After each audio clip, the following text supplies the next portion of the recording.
我的话，给我回答。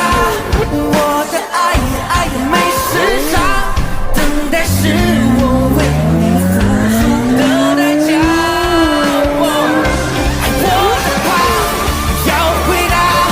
我只等你，等你一句。 Guys, dito tayo ngayon sa Cavite para masubukan yung Cavite Batangas Loop. Shout out kay Maring Carol. Stay put ka muna dyan. Okay, let's go.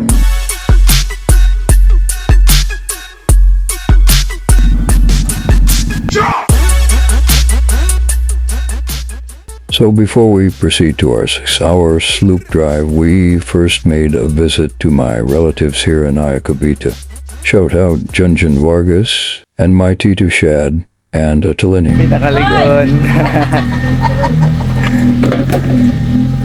Sabi ko na po sa inting yan. Rides kayo ha? Ang kriminal ah.